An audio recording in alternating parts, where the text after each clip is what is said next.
Queridos estudiantes, tengan ustedes muy buenas tardes. Les saluda la profesora Janet Ugaz, responsable del curso de Historia del segundo grado.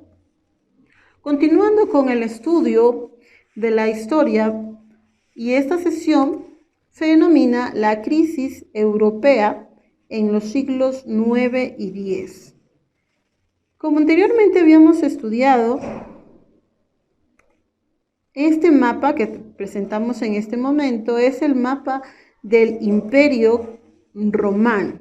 Entonces, en la sesión anterior habíamos explicado acerca del desarrollo de grandes imperios en la historia. En este caso, el Imperio Romano fue un gran imperio que tuvo un gran gobierno y una gran cultura. El emperador, tanto de los emperadores que tuvo el gobierno romano, uno de ellos fue Teodosio. Este señor que vemos en esta imagen es Teodosio. Él realizó un gran gobierno, pero luego dividió su imperio entre sus hijos. El imperio se divide entre sus hijos, quedando de esta manera como podemos observar en el mapa. Sus hijos era Honorio, uno de ellos Honorio, y el otro Arcadio. La parte occidental del territorio se le denominó Imperio Romano de Occidente. La parte oriental, Imperio Romano de Oriente. El Imperio Romano de Occidente cae en el año 476 después de Cristo. Cae por motivo de las invasiones bárbaras. Entonces, cuando se divide el imperio, tras la muerte de Teodosio entre sus hijos, pueblos extranjeros, ¿sí?, denominados bárbaros, los romanos denominaban bárbaros aquellos pueblos extranjeros que no compartían su cultura. Entonces, los pueblos bárbaros, al observar y ver que se dividió el gran imperio romano, fueron e invadieron este territorio. Entonces, el Imperio Romano de Occidente no tuvo una mayor fortaleza o estabilidad en su gobierno, por lo cual los invasores bárbaros lograron penetrar este imperio y se establecieron como reino posteriormente. Uno de los reinos conocidos y más fuertes fue llamado el Reino de los Francos, que posteriormente se le denominó el Imperio Carolingio. Ya sabemos y ya hemos explicado en la clase anterior qué pasó con el Imperio Carolingio, cómo fue su desarrollo, su organización, gobernado por el emperador Carlomagno. Es allí que se le designa el nombre. En el caso del Imperio Romano de Oriente, este imperio, a diferencia del occidente, sobrevivió hasta 1453 después de Cristo. Durante este desarrollo del Imperio Romano de Oriente se le denominó el Imperio Bizantino. Hemos estudiado también la civilización bizantina, que fue una civilización muy culta, y se desarrolló este Imperio Bizantino gracias a que los romanos continuaron con la estabilidad en esta parte del territorio. El Imperio Bizantino cae también, pero en el año 1453, a diferencia del Imperio Romano de Occidente, duró más, pero cae a través de la invasión de los turcos. Entonces, vamos a concentrarnos en lo que es la crisis europea. ¿Qué pasó en Europa para que tuviera lo que es un gran cambio en la historia? Durante el siglo IX y durante el siglo X pasaron ciertas cosas que llamaron la atención. Por ejemplo, en el siglo IX cae el Imperio Carolingio. Sabemos que el gobernante era Carlomagno. A diferencia del resto de sus sucesores, Carlomagno gobernó adecuadamente el imperio, pero sus sucesores no fueron capaces de conservar la estabilidad del mismo. Carlomagno tuvo un hijo llamado Ludovico Pío. Él al gobernar tuvo muchos problemas y se enfrenta incluso hasta con su propia nobleza. Al morir Ludovico Pío, o también llamado Luis el Piadoso, se firma lo que es el Tratado de Verdún. Este tratado consistía en que el territorio se tenía que dividir entre sus tres hijos. El primero, Lotario; el segundo, Carlos el Calvo; el tercero, Luis el Germánico o Luis el Germano. Para Lotario se le dio el territorio de Lotaringia. Para Carlos el Calvo se le dio el territorio de Francia Occidental; Luis el Germano, Francia Oriental, o también Germania, lo que actualmente es Alemania. En el siglo X ocurrieron las invasiones occidentales. ¿Qué pasó en este contexto? Como el gran imperio carolingio pasó a fraccionarse a través del Tratado de Verdún en el año 843 después de Cristo entre los hijos de Ludovico Pío, entonces este territorio, este imperio, se divide y se debilita, ¿sí? Entonces los pueblos bárbaros o los reinos bárbaros ya establecidos aprovechan para poder invadir este territorio. Las invasiones a Europa occidental, estamos hablando del imperio carolingio en la parte occidental, es por eso que esta parte se titula Invasiones a Europa occidental. Uno de los grupos invasores o pueblos bárbaros fue los sarracenos. Otro de los grupos fue los húngaros, otro grupo fue los eslavos y otro grupo eran los vikingos. Los vikingos fueron los más famosos en esta parte de la historia. Vamos a ver el mapa del Tratado de Verdún. Como podemos observar en el mapa, ¿sí?, los colores de la división del imperio carolingio. Entonces el imperio se fracciona. Fue allí que aparecen lo que es las invasiones a Europa occidental. El primer grupo habíamos indicado que eran los sarracenos.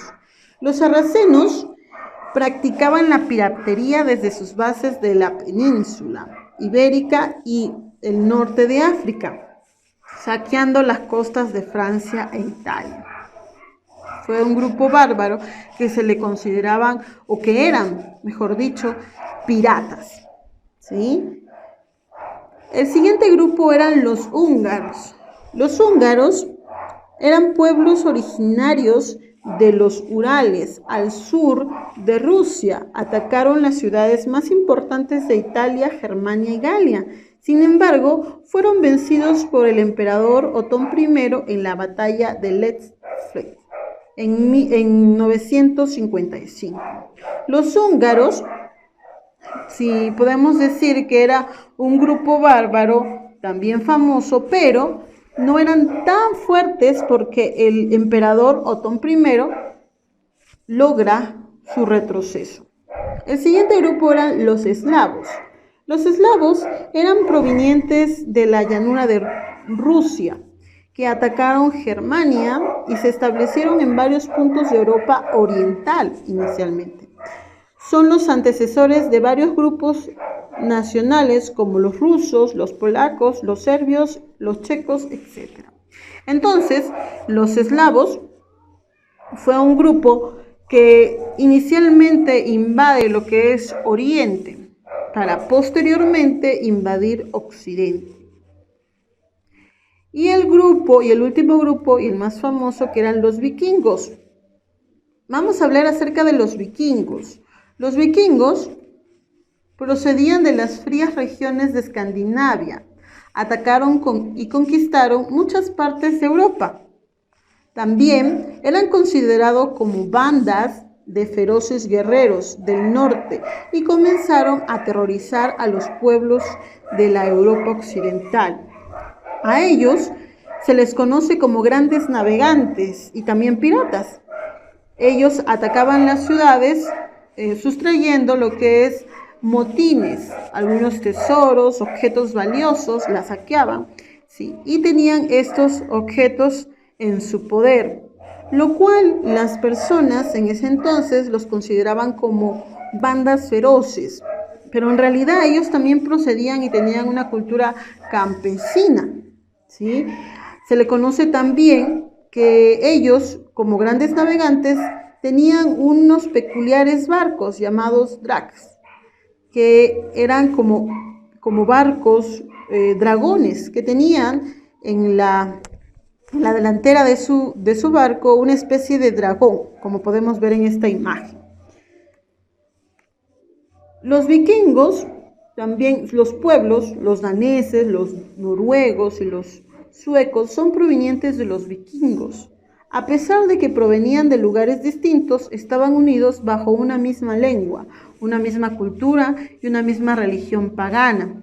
Además, todo esto se unía una sed insaciable de riqueza y gloria.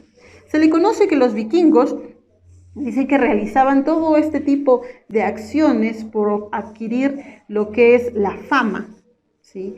La fama en todos sus viajes. Nadie sabe el objetivo central de los vikingos. ¿Por qué los vikingos iniciaron este tipo de conquistas? ¿Por qué saqueaban la ciudad? En realidad nadie sabe con certeza por qué los vikingos comenzaron sus incursiones en la Europa occidental. Tal vez lo que necesitaban era más tierras o bien un deseo de fama y gloria. Cualquiera que fuera la razón, los vikingos ayudaron a formar la sociedad europea, dejando atrás el mundo antiguo y acercándonos a la Edad Media. Los vikingos iniciaron sus conquistas en la Edad Antigua. Comenzaron a ser famosos en este tiempo. Luego, cuando invaden lo que es esta parte de Occidente, se les considera aquellos pueblos bárbaros muy famosos por conquistar grandes tierras. En este caso, invadieron esta parte de Occidente. Podemos ver en este mapa lo que es las invasiones de Occidente. Lo que podemos observar en el mapa, por ejemplo, si nos percatamos bien, los colores, por ejemplo, los vikingos, todo lo que era verde, las flechas verdes, eran los territorios a los cuales invadían los vikingos. Podemos observar que el mapa tiene mayor número de flechas de color verde. Es por eso que eran famosos. Los húngaros, ¿sí? Las rayas que podemos observar en el mapa de color verde, celeste también, eran lo que es los territorios invadidos por los húngaros, y todo el sector amarillo que observamos en el mapa eran los musulmanes. Entonces, también agregar que los vikingos y los sarracenos eran procedientes de una cultura o una religión también musulmana, ¿sí? Entonces procedían y tenían esta religión musulmana. Y también podemos ver en el mapa las zonas de establecimientos de los vikingos. Las partes de rayas verdes eran donde se establecieron los vikingos. Vemos en el mapa que la parte norte de Europa, Noruega, Suecia, Dinamarca, de estos lugares proceden los vikingos y se esparcieron por la mayor parte del territorio europeo. Espero que este resumen, esta explicación haya sido clara, y recordemos que estamos estudiando parte de la historia europea porque gracias al desarrollo de estos grupos nos damos cuenta que Europa tiene una gran historia, la cual nos enseña a cómo poder gobernar